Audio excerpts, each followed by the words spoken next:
एक चीज और मैं पूछना चाहूंगा डॉक्टर अनु, जैसे कि हमें पता है कि रेमेडाजो मेडिकल टूरिज्म सेक्टर में काम कर रहा है, तो ऐसा आपने देखा होगा कि अभी कोविड के टाइम पे खाली में टूरिज्म सेक्टर तो इम्पैक्टेड हुआ ही था, लेकिन आपने होगा कि हर बिजनेसेस आप कहीं भी देख लें, सबको कुछ ना कुछ फर्क पड़ा। तो क्या क्या चैलेंजेस आपको फेस करने पड़े ड्यूरिंग पैंडेमिक, एंड लाइक आपने क्या किया उन्हें टैकल करने के So, like मैंने Jan 2020 में I left my job and लिए? I was on full time on Ramazo, and after 1 week they announced there's a pandemic.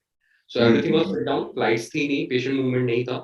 तो what we did कि हमने chartered planes की help लेना start किया. कि like group of people, it's like if there are 2-3 interpreters या if two hospital they have already patient in Iraq, तो वहाँ पे हमने chartered plane का system start किया कि उससे हम patient लाने लगे. But that's still the market is closed, patient movement नहीं था because everybody got scared. If there is any lockdown, they can't go back to their country. वो बहुत बड़ा challenge था हमारे लिए. तो but we can't rely on medical tourism in such situation क्योंकि हमें पता था कि 2 साल तक कुछ नहीं खुलेगा.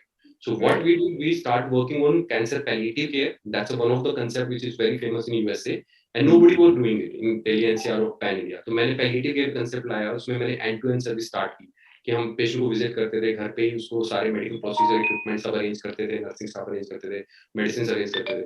So then we started that concept and it start working क्योंकि once I put my profile on the Google, I start getting hmm. billed क्योंकि nobody were doing it and every cancer patient because 85% जो patient होते हैं India में वो stage 4 आते हैं, तो everybody will go, they will be going to die with the cancer either 1 year 2 year 3 year. तो हमने उनको केयर करना स्टार्ट किया and we also test run the home chemos with Remdesivir कि होम कीमोस का कंसेप्ट ये भी US में फेमस हो रहा है बट इंडिया में कोई टेस्ट रन नहीं कर रहा था. तो I did 80 home chemos and that is a good success. उसमें हमने रेवेन्यू जनरेट किया और हम वी सर्वाइव 2020. बट 2020 में जब हम काम कर रहे थे तो हम कोविड का मतलब as a founder as a doctor मेरे को ये पता था कि कोविड का एक वेव आएगा जिसमें कि we need a huge amount of medical resources. तो हमने फर्स्ट वेव के टाइम पे कोविड प्रोडक्ट बनाना स्टार्ट किया. फर्स्ट वेव में there was no much demand.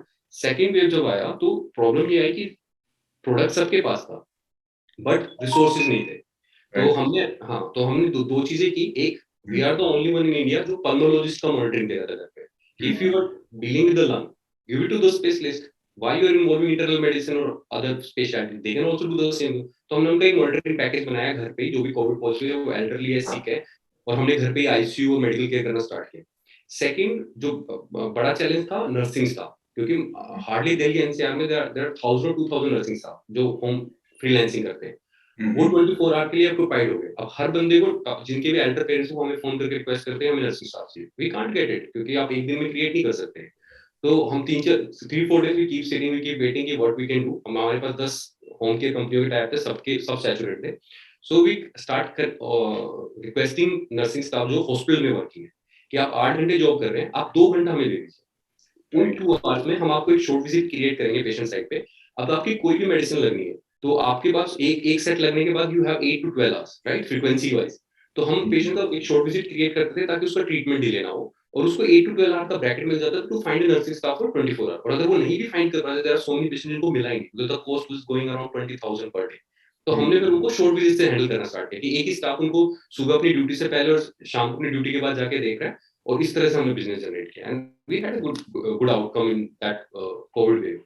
And after that now we are waiting कि once the market will start, तो जो भी पेशेंट, जैसे कि एक पेशेंट होता है मेडिकल इमरजेंसी, लाइक आपका हार्ट का पेशेंट है, ब्रेन का पेशेंट है, इनको आप होल्ड नहीं कर सकते. But there are some patient जिनकी स्पाइन सर्जरी हुई है, जिनका जॉइंट रिप्लेसमेंट हुआ है, इनको कोई इमरजेंसी है, जिसका कॉस्मेटिक है, जिसका बेरियाट्रिक है, ये अभी अभी still they are waiting for last 2 year.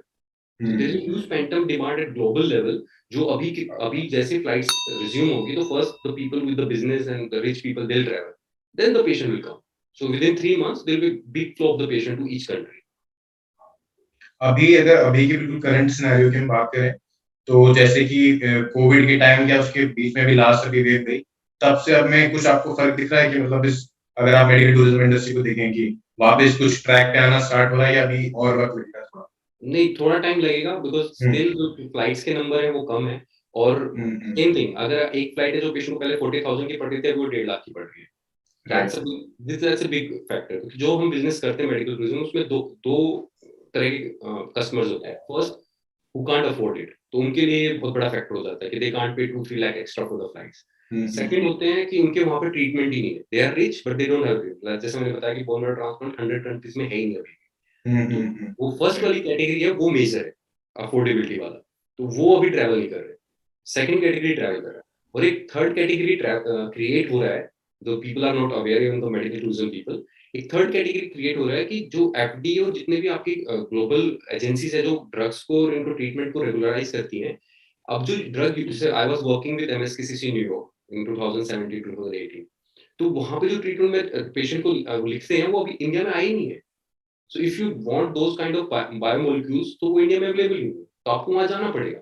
Same way जैसे प्रोटॉन बीम थेरेपी है एक, आपका कैंसर में यूज होती है, वो बस चेन्नई में है पूरे एशिया में। तो अगर एशिया में किसी को प्रोटॉन बीम चाहिए तो उसको चेन्नई आना पड़ेगा। So this is the one of the biggest driving factor for future, कि जितने भी ट्रीटमेंट आज अप्रूव हो रहे हैं उनको दूसरी कंट्री में अप्रूव होने में 5 से 7 साल लग जाता है। So you don't wait for it, you go there and get the treatment, right, if you have the money. तो ये एक फ्रंट क्रिएट हो रहा है जिसपे हम काम कर रहे हैं। जैसे हमने अभी यूक्रेन इज गॉन, बट हमने पूरे वर्ल्ड में एक ही कंट्री जो लीगल सर्विस प्रोवाइड करती है, दैट्स यूक्रेन। तो हमने वहां पे 6 सेंटर ऑन बोर्ड कर रखे हैं। सेम वे हम ट्रांसप्लांट, जहां भी जिस कंट्री के लीगल कंप्लायंस है हम वो फॉलो करते हैं, और जो प्रोडक्ट किसी कंट्री में लीगल हो सकता है उसको हम ऑन बोर्ड करते हैं। कि अगर मान लो जैसे इराक में आपका किडनी ट्रांसप्लांट लीगल है, आप अपनी कंट्री से डोनर लेके जाइए, चाहे वो कोई भी है, you can get it, government का रेगुलेशन है वहां पे, उसको हम टेस्ट रन कर रहे हैं, सो दैट कि अगर किसी को वर्ल्ड में किडनी ट्रांसप्लांट चाहिए, उसका फैमिली रिलेटिव नहीं है, पर उसका कोई फ्रेंड डोनेट करना चाहता है, कोई वो डोनेट करता है, तो वहां जाके करवा सकते हैं। तो ये चीज हम एक नया लेके आ रहे हैं कि आपको जो चीज, जो भी मेडिकल सर्विसेज लीगल वे में चाहिए, जो कि जिनमें जैसे ऑर्गन आपका सबसे वर्स्ट मार्केट है, इसमें ट्रैफिकिंग होती है, लीगल कॉम्प्लिकेशन बहुत सारे, उन सबको भी हम रिजॉल्व कर रहे हैं। इवन आई थिंक जैसे किडनी ट्रांसप्लांट के लिए भी ये पर्सनली मैंने भी देखा है कि लोग आई थिंक टर्की भी काफी जाते हैं, जैसे आपने अभी इराक का एग्जांपल दिया था। तो वहां पे भी आई थिंक जैसे इंडिया में रूल्स एंड रेगुलेशंस हैं काफी स्ट्रिक्ट की ब्लड रिलेशन होना चाहिए, तभी उससे काफी लोग देखते हैं कि डेथ भी हो जाती है कि ट्रांसप्लांट उन्हें डोनर ही नहीं मिल पाता। यस, नहीं, टर्की में ट्रांसप्लांट हो रहा है, बट उनका कोई लीगल स्ट्रक्चर नहीं है उसको लेके। वो क्या करते हैं, एक एथिकल कमेटी बनाते हैं, एथिकल कमेटी से डायरेक्ट आप पेशेंट और डोनर को अप्रूव करा देते हैं, वो ट्रांसप्लांट करा देते हैं। बट वो कोई लीगल स्ट्रक्चर नहीं है कि वो विदाउट फैमिली रिलेशन आप कर सकते हो, आप स्पेशल वो अप्रूवल ले सकते हो। हाँ, अप्रूवल मिल गया, देन इट्स लीगलाइज। इराक में ये चीज लीगलाइज है, and may be in coming future everybody is changing their health care standard. अगर आपको आगे आने वाले टाइम में हो सकता है कुछ कंट्रीज और बेनिफिट्स दे पेशेंट को, तो हम उन सबको टारगेट करेंगे, so that anybody sitting in other countries that can access the health services. And एक चीज जो ये नियर बाय का जो हम कंसेप्ट लेके आ रहे हैं, इसमें एक और एडवांटेज है। Like most of the time when I talk to patients, sometimes say कि I don't want to go to Thailand, I want to go to Turkey. मतलब why?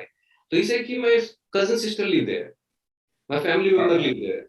So that's the problem कि medical tourism की जो industry है उनको choices नहीं दे रही based on their preference, based on their price.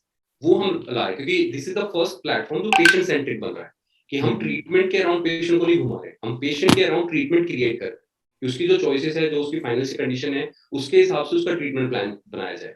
और इसके लिए हमारे पास एक इंटर्न भी आया था, हमने देहरादून हिमालय यूनिवर्सिटी से, उन्होंने उनको एक ये स्टडी भी दिया था पेशेंट सेंट्रिक मॉडल का, एंड वो पब्लिश भी हुआ था। Because this is the new upcoming thing कि आजकल जो अब आपने, जैसे यूएस है, they have done the treatment, सब कर लिया उन्होंने, अब वो इस कंसेप्ट पे काम कर रहे हैं कि now they are creating a treatment protocol around the patient. एक क्वेश्चन आई थिंक मुझे पहले पूछना चाहिए था, तो मैंने नहीं पूछा।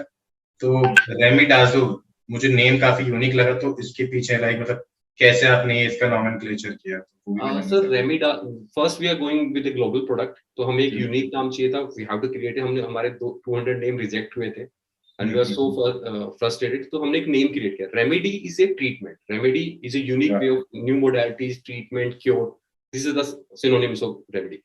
आजो is a tourism, so we combined the word, and the best part is it was unique and nobody had the same patent, that's why we created. Nice, very nice. Okay, so Dr. Noop, I think I've asked a lot of questions, so it was a great interview with you, and personally I learned a lot of things. So मैं आपको बहुत बहुत शुक्रिया बोलना चाहता हूँ, thank you बोलना चाहता हूँ, आपने अपना टाइम निकाला और इस इंटरव्यू के लिए आपने अपने नॉलेज एंड इनसाइट्स को शेयर किया. So thanks again, and I wish you all the best. Thank you so to much. You and your startup as well. And thank you so much for giving me this opportunity to introduce our company to your platform.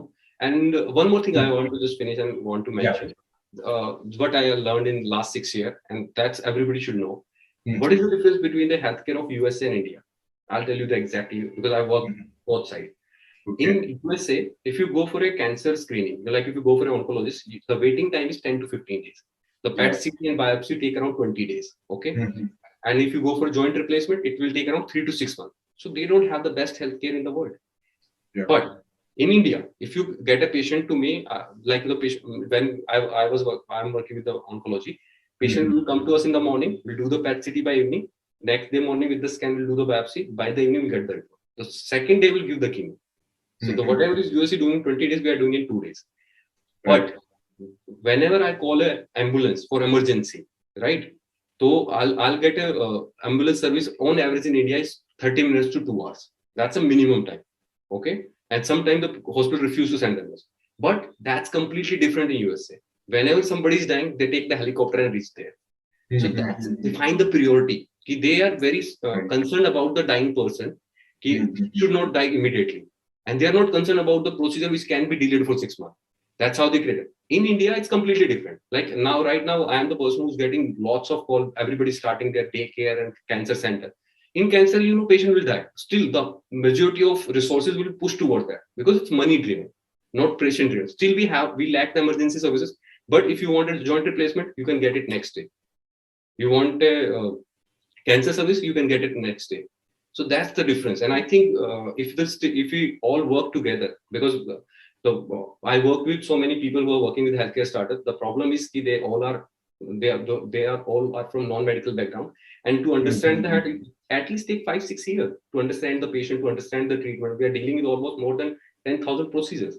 So that's the part they are lacking. And till then they understand how the health works, the startup will go down. That's why we didn't have any big startup except Practo, Pristine Cares. And more are coming in future. So I hope whoever is building any startup in the healthcare, please get the medical information as a part of your project, because that's important. Then it's very easy for like accept the treatment. Everything will be same, like operation, sales, finance, billing, everything is same. That's the only key factor. If you focus on that, we'll be successful. I think good thing about Remedhazo is you yourself, you are a doctor. So I think इससे बेहतर क्या हो? Yeah, and we are supported by more than 100 doctors throughout the India who help us to form the project. Okay, Dr. Anoop, I think again, thanks. Thank you for your time. आपका शुक्रिया, आपने time दिया है.